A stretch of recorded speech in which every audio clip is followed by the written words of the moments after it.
I was born in the 80s. I lived in a tiny one-bedroom apartment. I didn't have much in the way of toys, so I have a picture here, and you could pretty much see that I was so lacking in toys. I was playing with this 2-liter bottle of Coke. That was my toy. So unfortunately, I was not rich in the 80s, but that's not going to stop me from talking about what it's like to be rich in the 80s. I was born in the 80s. I feel like the silver in my hair.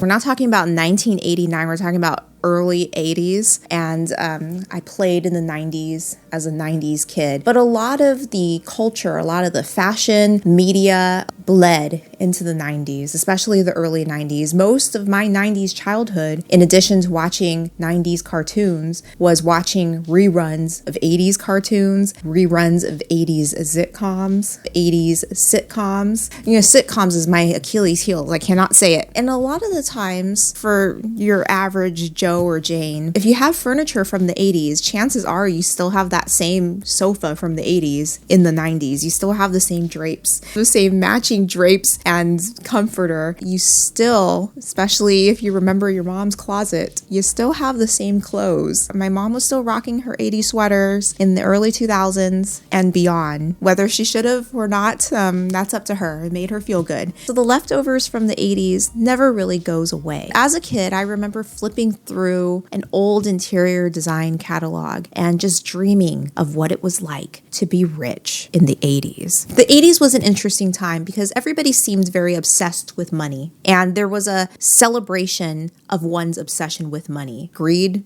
was good, and one flaunted one's money on your person in excess with your big hair and your big shoulder pads and these big bows in your home, your big mansions, your gilted, I think that's how you say it, gilted gold mansion, your heart-shaped hot tub, and your collection of Ferraris. And you couldn't just do one line of Coke. You did 3 lines of Coke. Of course, the average person, I don't think this really happened. I bet most people's 80s was a house full of Memphis group furniture. I'm sure a lot of people did not have a white tiger rug and claw-shaped chairs. I'm sure a lot of people were rocking 70s furniture, just like in my 90s, we were rocking 80s furniture. This is the disclaimer. A lot of this video is going to be like a fictional fantasy. I didn't know any rich people. You tend to not hang out with rich people when you're not rich. Mostly, I just want to talk about soap operas like Dynasty. I really just want to talk about the V.C. Andrews novels. So that's what we're going to do. So if you are a true 80s kid, like you were a true Zennial or Gen Xer, or if you're just like a boomer that remembers the 80s, and if you happen to be rich, and I think there's a lot of people that just like to tell me in the comments how rich they are, like in a mean way. So this is a disclaimer. This is not going to be one of, if you were rich in the 80s, you would own these things in your home. That's a sign that you're rich. Because I feel like a lot of people get angry about that. Like somebody from the 80s will come along and say, I did not have any glass blocks. So I would watch these videos, things rich kids had in the 80s that you wanted. 9 funny items rich kids had in the 80s. I would read the comments of these videos. These 80s kids, they get really angry. Why are you so angry? You had the best childhood ever. My bathroom was not covered in gold. It was covered with seashell wallpaper. Thank you very much. The carpet toilet cover was blue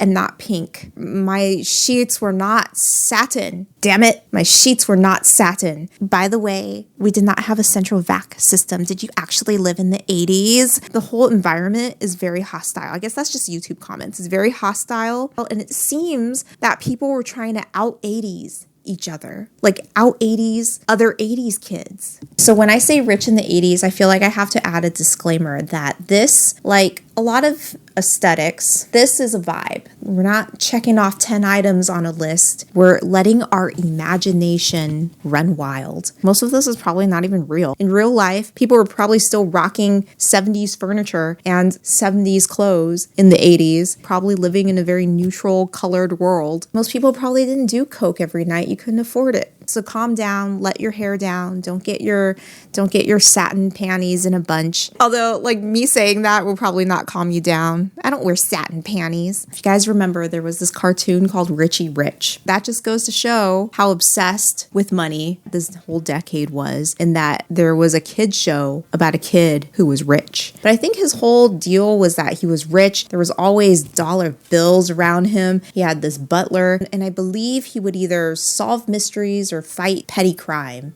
probably done by poor people. You know, there's probably like a robber that wanted to steal some bread from his window and he had to fight him. So as you can see, this obsession with money, with wealth, really did trickle down to even kids shows. And I was definitely affected by this. I would watch Richie Rich. I'm like, one day I'm going to be rich like Richie Rich. I would flip through furniture catalogs, you know, in the early 90s. I thought they were very fancy furniture catalogs, but in actuality, they were probably from Thomasville. And I would look at the bedroom sets, because there was always like a bedroom set involved, you know, where your nightstand matched your drawers. The pattern of your curtains also matched your comforter. It was very matchy. And I would file that in the back of my mind and just kind of fantasize about when I was an adult. This is the kind of bedroom set I would have, a whole oak bedroom set. I would have this water bed. It's kind of a raunchy water bed, seashell shaped, and the sheets will be covered in satin. And obviously I would live in a mansion, because if you watched Richie Rich as a kid, how can you not think that you're going to live in a mansion? There would be a helicopter that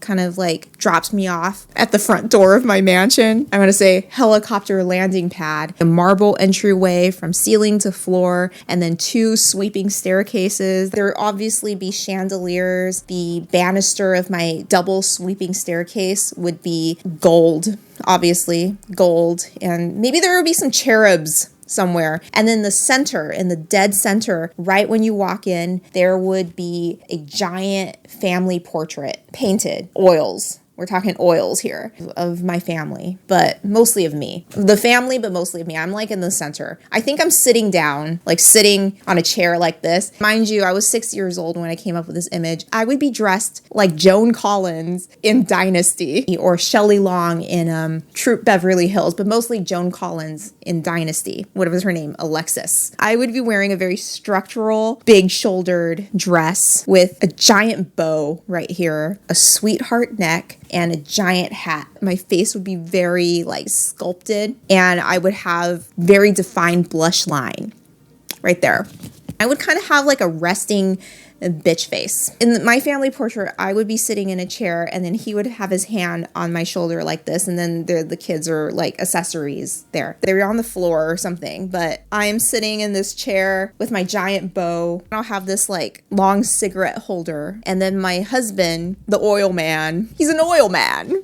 I'm married to Daniel Plainview, and his operation is, I don't know what you do with the oil, but like he fracks. He's fracking. That sounds bad. Fracking sounds bad, but he doesn't give a shit about the environment, and neither do I, because we were rich in the 80s. Life is all about splendor and spectacle, so I'll have a giant walk-in closet full of over-the-top dresses. Over the top is what we want. I want to drip in excess here. I'll have a variety of beaded sequins dresses. I'll have giant appliques of flowers on my chest, like the brooch era was big in the 80s. A giant bird on my shoulder, you know, covered in diamante. We're not skimping on costume jewelry. We're not skimping on detail here. Life is a celebration. Life is a cabaret, oh chum. Life is champagne wishes and caviar dreams. We're not doing anything in half measures. So I mentioned before in my string of related 80s videos that there is a 40s revival in the 80s. Big broad shoulders, tucked in waist, peplum skirts, slim pencil skirts, kind of a chunky heel. There was a peep toe moment in the 80s. Power dressing, big, vibrant, bold colors, and even the brooches. The bones of the 40s power dressed woman is there in the 80s woman. She's just kind of covered in diamante. She's covered in sequins. She's just covered in glitter. I see the blueprint of the 40s woman in the 80s. And when you think about it, the ideal body type of the 80s, Claudia Schiffer, or Cindy Crawford, like the glamazon supermodels, big broad shoulders, long legs, powerful, like she can drop kick you into yesterday if you try anything. Very similar to kind of the body ideal of the 40s. Powerful, Rosie the Riveter, 80s and the 40s. That's the connection I'm trying to make. I'm not saying that they're exactly mirror images of each other, but underneath all the 80s excess, there's the 40s blueprint. So what would I be doing all day as the wife of an oil man? I feel like most of the time I would lounge around in a satin negligee. One of those long satin negligees, probably in a peach color, a satin robe with pom-poms on the sleeve. I'll probably have one of those slip-in kitten heel slippers with the pom-poms on the toes. I don't cook and I don't clean, but I have many rings. Maybe I just work on my hair a lot. You know, I have to try out a variety of different hairstyles. The bigger, the better. Maybe I have like 20 cans of Aquanet. One of my hairstyles would probably be very poofed up, unfurl like a giant flower. The Heather Locklear in Dynasty look, the giant feather flower hair thing. So I might have like a Princess Diana moment where I just chop it all off. The Princess Diana bob. Is that what it's called? So now that I've covered my wardrobe, which consists of a lot of poofy sleeve dresses, asymmetrical dresses, peplum skirts, gilded cigarette holders. I do a lot of smoking in this world. Everybody did. Oil man husband's got his cigar, and I've got, what am I smoking? Like Virginia Slims or something. I've got to have long red vixen nails, or that blushy pinkish peach color type of nails. Long. I see the manicurist every single day. Let's talk about my husband, the oil man, the man who doesn't give a shit about the environment. First of all, what's his name? I want to be cliche and just call him JR, but my heart is telling me that he wants to be named Buck.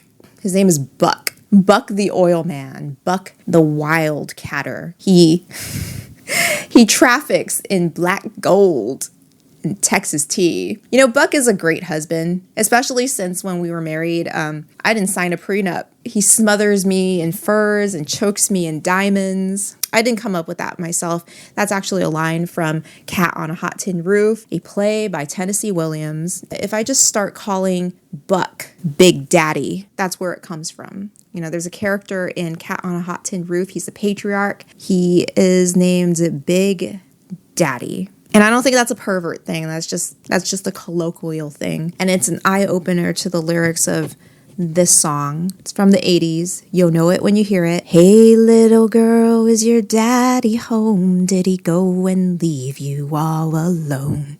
Can't sing that deep. I've got a bad desire. Ooh, ooh, ooh, I'm on fire. This song is spicy. By daddy, he doesn't mean like her father. Buck is a funny name. I don't think I've met a Buck in my life. Anyways, what is Buck wearing? He's wearing a tailored gray suit. He's got a lot of chest hair. He's got quite the tan, Buck has. There was a lot of very tanned men in the 80s. Obviously, Buck has got a bolo tie. In terms of our relationship, it was a good marriage. I mean, he was the first of 6 husbands. Buck is a great husband, but he is kind of a scoundrel, you know, like he's a cad. Cheats on you all the time with some bit on the side that he met at a roadhouse. Let's just say that he mysteriously ended up shot in his office. Somebody shot him. Who shot Buck? I don't know. It wasn't me. Fortunately, like a cat on a hot tin roof, I landed on my feet. Buck was one of my favorites, and the third husband, Tony, he was also one of my favorites too. You know, in between, there was that dictator guy. He was a little sus because he wore khaki all the time. He was of some vague European origin, you know. Was he American? Was he European? Nobody knew. And then he had this big, glamorous compound where there was like a ninja training program. He had dealings with ninjas. He was ended by a ninja star. You know, he got in it with an American ninja. And that was kind of a mistake. Thankfully, I didn't sign a prenup there. But then the third husband, his name was Tony, and he was a real tiger. You know, he had tiger blood. He took it to the limit. For legal reasons, I can't tell you what he did other than that he He was an importer, exporter. He got too into the importing. He got a little paranoid. He had all these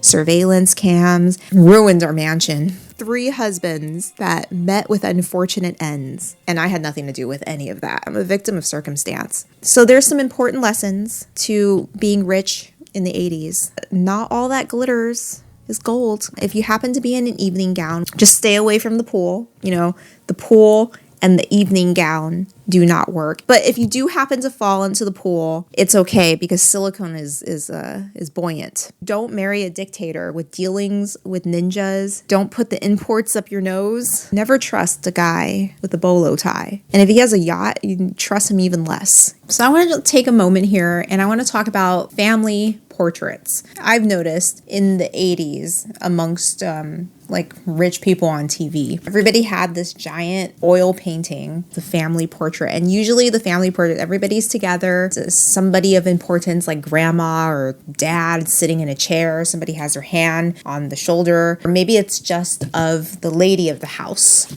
alone in her couture. So I just want to take a moment and I want to talk about V.C. Andrews. V.C. Andrews and the family portrait goes together hand in hand. If given the opportunity, I would just make video after video after video. And what I would do is just summarize the plots of V.C. Andrews' family series. Her debut novel, her most famous book is Flowers in the Attic. She writes wild, salacious books about the normal, kind of like poor trailer park girl. She's suddenly thrust into a rich family. And this usually takes place, I would say in the 80s. The time frame is a little muddled.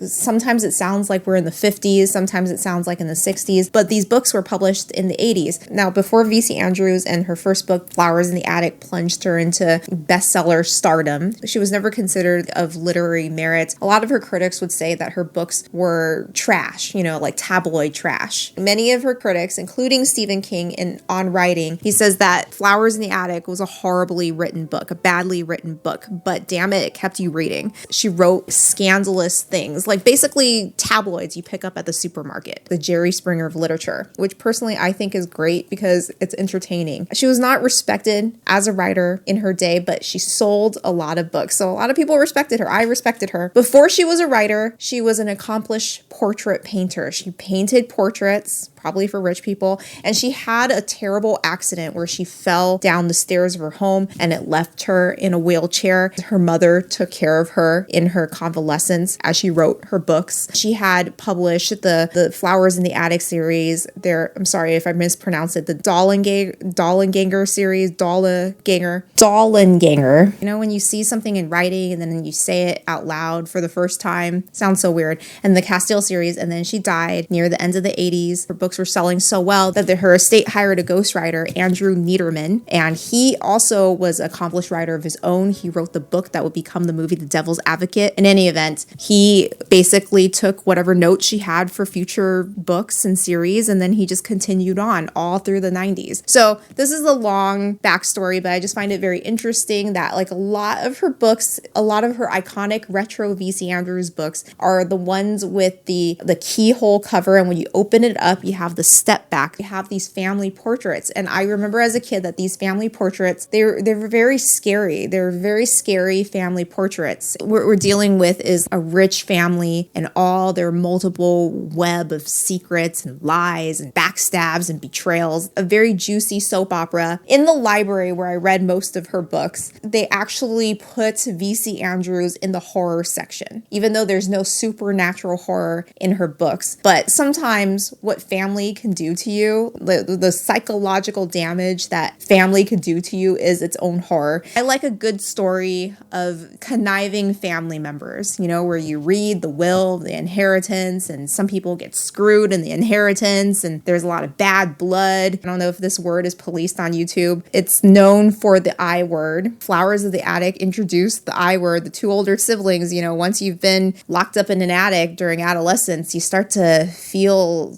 things, and it doesn't really matter if he's your brother or sister. Familial relations. So I'm kind of desensitized to that. I am a big fan of Game of Thrones. I shipped Daenerys Targaryen and Jon Snow. I shipped them hard all during like season 1. I'm like, they just need to meet. Like I was really into these characters in Game of Thrones meeting. And then they finally met and they got together after I shipped them hard during the whole series. And then it was revealed, and spoiler alert, she's his aunt. And then I remember watching these reaction videos. People were like, oh, don't sleep with her. She's your relative. I mean, like, she's just his aunt. I don't know what the big deal. I mean, I know, like, I don't really condone that you bang your aunt in real life, but in the world of Game of Thrones, look at what Jaime and Cersei are doing. They're like not just siblings, they're twins. You shared the same womb and now you're in her womb. It's like the most familial relations that you can get into. Now I'm watching House of Dragons. Everybody is like related to each other and everybody has the same name, same sounding name. The king is basically married to his actual sister. His son is like his nephew too, his son nephew. So like I'm desensitized to these kind of relations. In real life, I would not advise anybody to bang their aunt. Don't even look at your stepbrother or stepsister like that. Don't even look at your fifth cousin twice removed like that. Don't. I very much doubt that in real life, if your parents were brothers and sisters and their parents were also brother, sister, nephew, something, you would look as beautiful as the Targaryens. You would have a Habsburg jaw and other problems. You'd probably look like the Elephant Man. No offense to the Elephant Man. But in any event, VC Andrews, probably every single one of the family series has,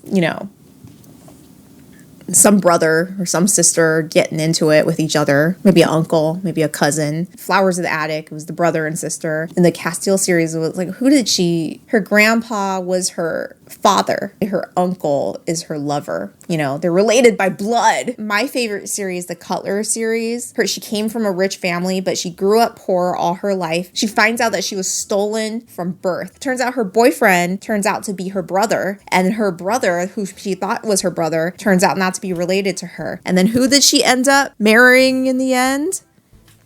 It was her brother. The brother that she thought was her brother, but turned out not to be her brother. But then the brother that was her boyfriend, he couldn't face the fact that his girlfriend is now his sister. In the dark, nobody knows we don't have to be brother and sister. There's the series, the Landry series, where the main character is very poor and she lives in the bayou of Louisiana, and she finds out her boyfriend is also her half brother. She has a twin sister somewhere, and then her twin sister is like the bad sister. She's a baddie sister. Somehow her sister gets into a car accident. There's a coma, and then she impersonates her sister, and she's like married to her sister's boyfriend, but she was also married to her half brother. Then there was the one set in Cape Cod, and this time she's not in a romance with her brother. She's in a romance with her cousin, and her cousin lived in the attic. He had this peephole into her room, but the peephole was not meant for her. It was left over from when he was peeping on his sister. There's always an evil grandma or grandpa. There's always like perverts out there, like just perverts doing pervert things. There's comas, baby daddy dramas. So this is what I read when I was 12 and 13. I'm glad I did. I'm glad it wasn't censored. And what did I learn from the VC Andrews books? I learned if a guy gives off perv vibes, like you're living in this bedroom and you notice there's like a hole in the ceiling that leads to the attic, or cousin Carrie is making ships in a bottle. Are you spying on me in my bedroom? And he's like, no, that peephole is meant for my sister. Then don't get in a relationship with cousin Carrie when you find out that he's only your second cousin. Duh. When your boyfriend tells you that you have such beautiful eyes, they remind him of his mother, and then it turns out you're his sister, because of course they remind you of his mother because you share the same mother. That's an alarm sign. You find a man living in the center of the maze. Don't sleep with him. Don't sleep with a man in the middle of the maze, because you could be related by blood. By blood. That guy, by the way, he perished in the book. He took his horse and he went into the sea. Because of VC Andrews, I have a lot of valuable skills, a lot of valuable like societal skills. Sometimes I get really off topic. Like right now, I just got really off topic. But guys, the entertainment's really buried in the tangents. If you've enjoyed this video, please give it a thumbs up and subscribe to my channel. And I'll see ya next time. I need a drink.